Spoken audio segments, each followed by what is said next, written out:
Hello, YouTube. My name is Alan, and it's that time once again. Let's talk metal. Today is kind of a special day for Let's Talk Metal because if you rewind exactly 5 years to August 12th, 2020, I posted the very first video on this little YouTube channel. That video covered colored vinyl from Neat Records, so a lot of the old new wave of British heavy metal releases that came on some different colors of vinyl, like a lot of the early Venom releases, for example. So, yeah, we'll take a quick moment here to reflect on how things have gone for the past 5 years, talk about where I'm at currently in terms of collecting and recording stuff, and show off just one or two neat things. Kind of a just, short video here on a 5 year anniversary. Not doing anything crazy, big, spectacular, or anything like that. So yeah, the channel's had almost exactly 500 subscribers added each year for 5 years, which puts us at 2,500 now. So it's been an extremely consistent pattern for 5 years, which is kind of interesting to see. Did want to take this opportunity to say thank you to everybody who's interacted on the channel, especially in the comments sections. And starting a YouTube channel, you never know how comments and stuff are going to go. YouTube is notorious for having lots of troll problems and things like that. But overwhelmingly, the comments through the past 5 years have been really, really great. Lots of people sharing stories and information about records and bands and concerts. Ton of people, telling me about albums and projects I wasn't familiar with. Things I've checked out and now really, really like. People also helping catch mistakes I made. I mean, I'm certainly not perfect, and sometimes an error gets into a video. Sometimes you know the right thing, and just when you say it and record it, it comes out wrong.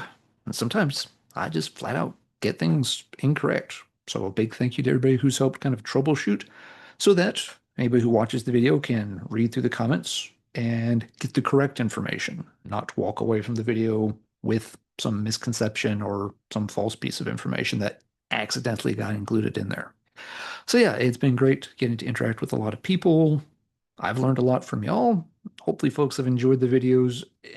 I aim for them to be some kind of mix of, useful information, but also entertaining. Hopefully that balance has worked out pretty well. Um, Other things to note about the channel or just where I'm at this point. Obviously, I've picked up a lot of records over the past 5 years. I've had to add an extra CD rack or maybe two behind me. The vinyl shelves are a bit more full than they used to be. And so, yeah, like a lot of folks, the pandemic was a time where I kind of, refocused on my music collection. I had been kind of slowly getting back into my music collection from like 2017 to 2019. Mid 2010s was a really slow period for me, just with family stuff going on. I spent very little time or money on records for several years there. But yeah, in the late 2010s, I had started picking up more stuff, getting back into it. And then the pandemic gave everybody lots of time to do such things. And I've been able to keep with it pretty steadily since. Buying patterns this year have been changing, though. Um, One thing I've noticed is things have kind of showed up in like big wads of music this year. It's like not pick up anything for a couple of months, but then go to a record show and get like, eight, nine, 10 things. Not by a whole lot. Oh, local record store had a huge heavy metal collection show up. And so I ended up buying a lot of stuff out of that. Never really got around to showing most of it on the channel. Maybe we'll get to that sometime. Eh, Again, late spring and early summer picked up very, very little. But here towards the end of the summer, several things have shown up. I did a video about a record store that I went to recently and got about seven really nice pieces of vinyl from. Uh, Maybe the next video that comes out after this one will be three boxes of CDs all showed up at the same time on the same day on my doorstep, which was really weird because one of them had gotten hung up in the mail for quite a while. So the fact that they all showed up on exactly the same afternoon was really, really strange. So yeah, it's kind of been that pattern, which is okay, but it is something I'm actively looking to move away from. Having records show up, in big piles like that, like here's 9 CDs. It's like, ah. You often feel like you don't get to spend a whole lot of time with each one because you're trying to, check them all out, make sure they all play right, get a feel for each one. And especially over the past month or so, I'm much more in the mood to sit down and give something several spins, just focus on like one album at a time and not look over my shoulder and realize there's like, 9, 10, 12 more items waiting for their turn to get checked out. So, yeah, I think things will be continuing to slow down, more of a kind of, trickle in, um, not trying to get things all at once. For example, currently I have exactly one CD due in the mail, and I have exactly one LP due in the mail from two different sellers. So I think that's going to be a better sort of rate for me, not wanting quite as much coming in the door, and especially not in those like, big double handfuls of stuff. It's fun when it happens, sure, but I think for the near future here, end of summer, into the fall, towards the end of the year, I think I want to try to avoid more of that. There'll probably be an exception here or there, but I want to make them rare exceptions and space them out. One thing I also want to do is just get back into digging into my own collection, and especially the digital side of my collection. I often with YouTube videos, people don't talk about their digital music collection. It's not as much fun, I guess, to hold up your phone and show what's in your Bandcamp account. But I do have an awful lot of music that I only possess in a digital format, and a lot of it is very, very good stuff. A lot of it's hard to find stuff, things that are too expensive for me to ever own a physical copy of.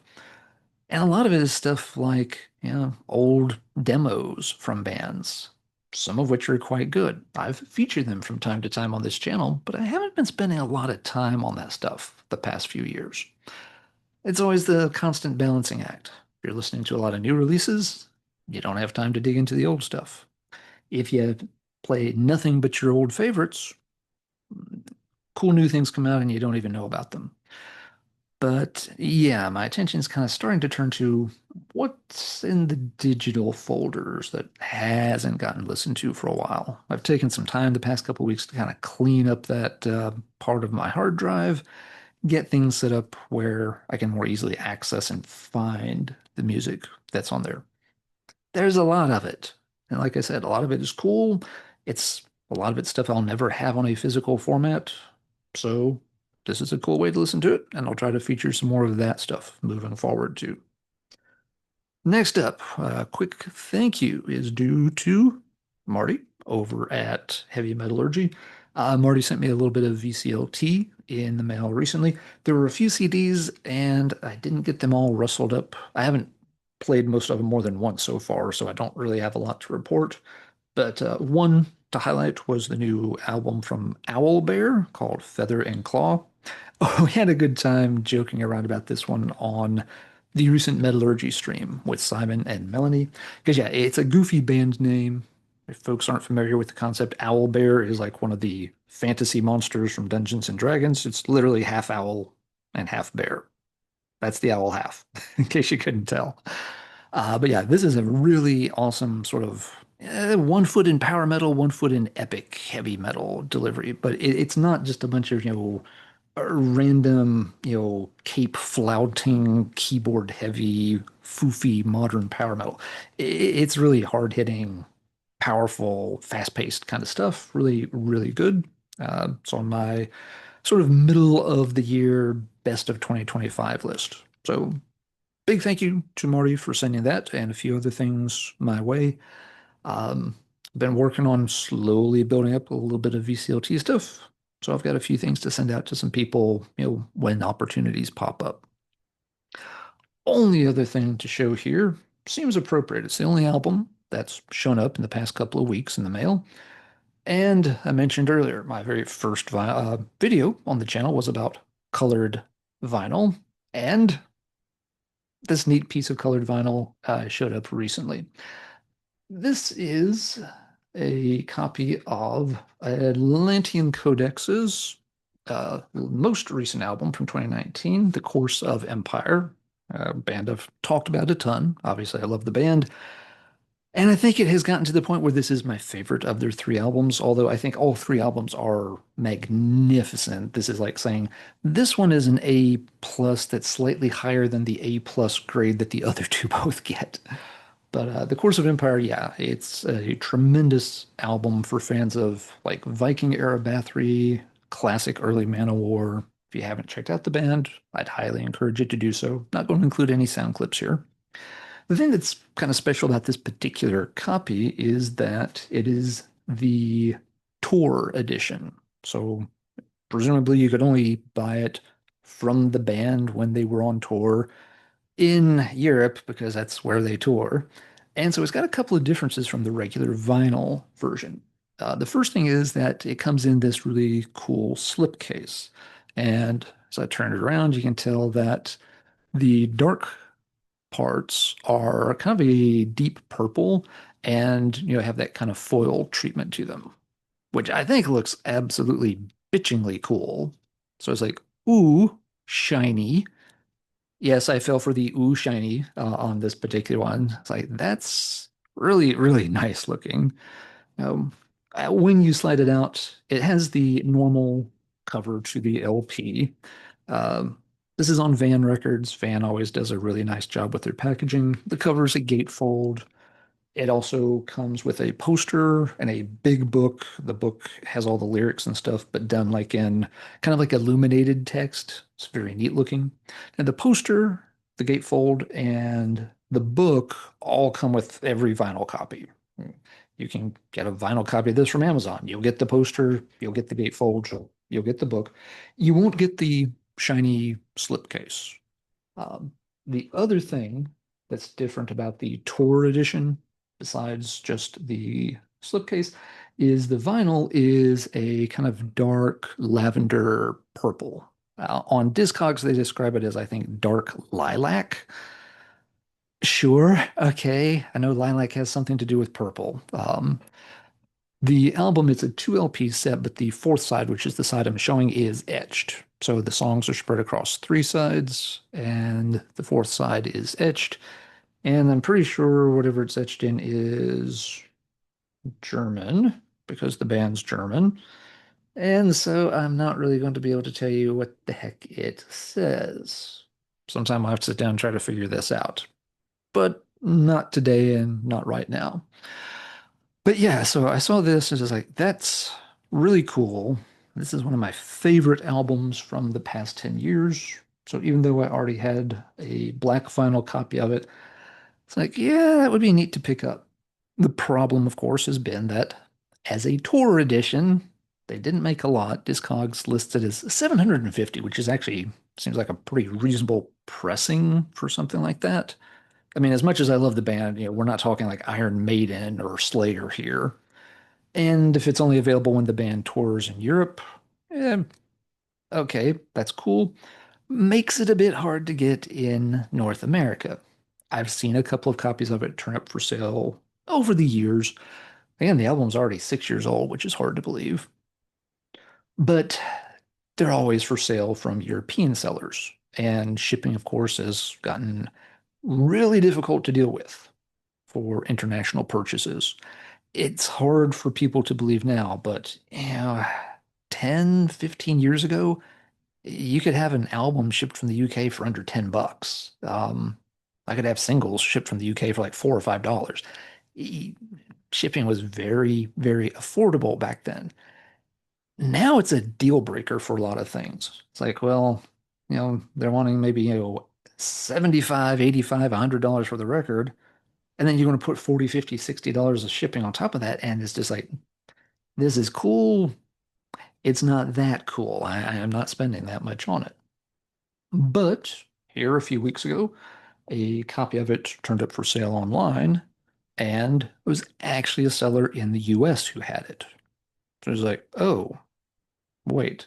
First off, they had it for a pretty good price to begin with. I'm like, that's not a bad price, but how much is the shipping going to be? Oh, they're not in Germany or Italy or France. They're here in the States. and they ship media mail. So the shipping's $5.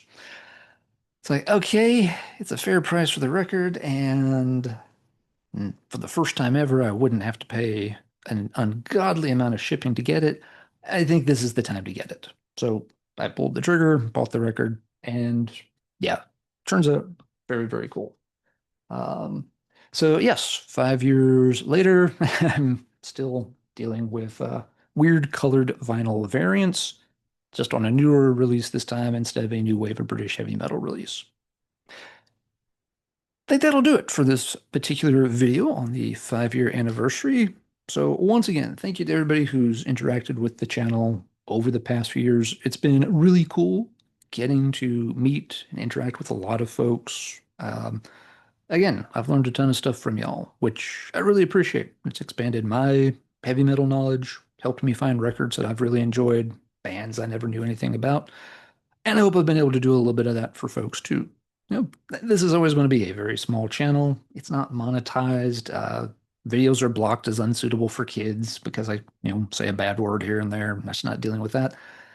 I'm not looking to conquer the world of YouTube or anything like that. Just share some of the stuff I know about heavy metal from decades of collecting it, play some clips of rare stuff you might not have a chance to hear otherwise, and yeah, have a few laughs along the way.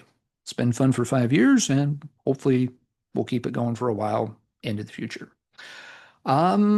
With that, let's talk metal in the comments down below, as usual. How have things changed for you, collecting wise, as a heavy metal fan over the past 5 years?